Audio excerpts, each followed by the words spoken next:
നാട്ടുവിശേഷങ്ങളിലേക്ക് എല്ലാ മാന്യ പ്രേക്ഷകർക്കും സ്വാഗതം. മലമ്പുഴ ഗ്രാമപഞ്ചായത്തിലെ ഹരിതകർമ്മ സേന അംഗങ്ങൾക്ക് നമുക്കൊരു ബിഗ് സല്യൂട്ട് നൽകാം. കാരണം എന്താണെന്നോ, ആഗസ്റ്റ് 15 അനുബന്ധിച്ച് മലമ്പുഴ ഗ്രാമപഞ്ചായത്ത് ഓഫീസിൻ്റെ പരിസരം ഇവർ വൃത്തിയാക്കുന്നതാണ് നമ്മൾ കാണുന്നത്. ഇങ്ങനെ വൃത്തിയാക്കുന്നതിനിടയിൽ ഇവർക്ക് തോന്നിയ ഒരു ആശയമാണ് ഈ പ്രദേശത്ത് ഒരു പൂന്തോട്ടം നിർമ്മിക്കുക എന്നുള്ളത്. ഇവരുടെ ആശയം മലമ്പുഴ ഗ്രാമപഞ്ചായത്തിലെ JS-നോട് പങ്കുവയ്ക്കുകയും JS പൂർണ്ണ പിന്തുണ നൽകുകയും ചെയ്തതോടെയാണ് ഇവിടെ ഒരു പൂന്തോട്ടം എന്നുള്ള സ്വപ്നം സാക്ഷാത്കരിക്കപ്പെടുന്നത്. ഇവർ തന്നെ പരിഹരിക്കും, ഇവർ തന്നെ പരിപാലിക്കും. മാത്രമല്ല, ഹരിതകർമ്മ സേന അംഗങ്ങൾ പോകുന്ന വീടുകളിൽ നിന്നും ശേഖരിക്കുന്ന പൂച്ചെടികളാണ് ഇവിടെ നട്ടു വളർത്തുന്നത്. ഹരിതകർമ്മ സേന അംഗങ്ങൾക്ക് ഒരു ബിഗ് സല്യൂട്ട് നമുക്ക് നൽകുക തന്നെ ചെയ്യാം.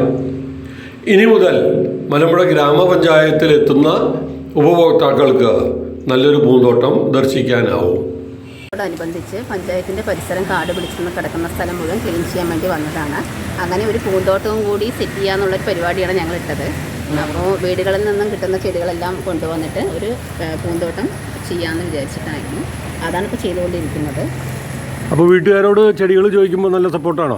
വീട്ടുകാർ ചോദിക്കുന്ന സമയത്ത് തരുന്നുണ്ട്. ഹരിതകർമ്മ സേനക്കാർ ചോദിച്ചതല്ലേ, അപ്പോൾ അതുകൊണ്ട് ഗാർഡൻ ചെയ്യാനല്ലേ കൊണ്ടുവന്ന് വെച്ചോളൂ എന്ന് പറഞ്ഞിട്ടാണ് വീടുകളിലുള്ളവർ നമുക്ക് ചെടികളൊക്കെ വെട്ടി തന്നത്. അപ്പോൾ വരും ദിവസങ്ങളിൽ നമുക്ക് പഞ്ചായത്തിൽ നല്ലൊരു പൂന്തോട്ടം അല്ലേ, വരുന്ന ഉപഭോക്താക്കൾക്ക് നല്ലൊരു പൂന്തോട്ടം നമുക്ക് കാണാൻ കഴിയും. പക്ഷെ അത് നടല് മാത്രമല്ല, പിന്നെ പരിപാലിക്കില്ലേ?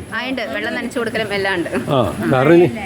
കാരണം ഇപ്പം വെള്ളം നനയ്ക്കണ്ട. പലയിടത്തും എന്താ വെച്ചാൽ പൂന്തോട്ടങ്ങൾ ഉണ്ടാക്കും. നമ്മൾ വഴിയരികിലൊക്കെ കാണുന്നില്ലേ, പല സംഘടനക്കാരും പലരും പൂന്തോട്ടങ്ങൾ ഉണ്ടാക്കും, പിന്നെ പരിപാലിക്കില്ല. അത് വീണ്ടും കാട് പിടിക്കും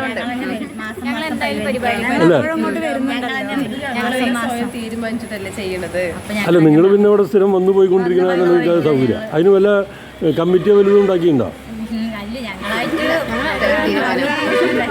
കമ്മിറ്റിയൊന്നുമില്ല, എല്ലാവരും ഒത്തൊരുമിച്ച് പ്രവർത്തിക്കും. അതല്ല അതിൻ്റെ കാര്യം. ഓക്കെ. ഞങ്ങളുടെ ഈ പ്രവർത്തനങ്ങൾക്ക് പൂർണ്ണ സമ്മതം തന്നിരിക്കുന്നത് നമ്മുടെ AS ആണ്. ASൻ്റെ സപ്പോർട്ട് കൊണ്ടാണ് ഞങ്ങളിപ്പോൾ ഈ പ്രവർത്തനത്തിന് വന്നിരിക്കുന്നത്. ഒരു പൂന്തോട്ടം പോലെ സെറ്റ് ചെയ്യാന്നുള്ള തീരുമാനവും സാറെടുത്തത് തന്നെയാണ്.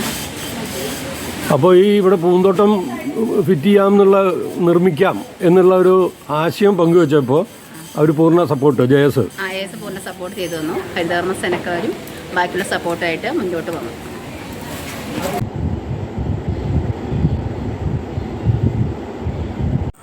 നാട്ടിലെ വാർത്താ സ്പന്ദനങ്ങൾ ഞങ്ങൾ ജനങ്ങളിലേക്കും അധികാരികളിലേക്കും എത്തിക്കുന്നു.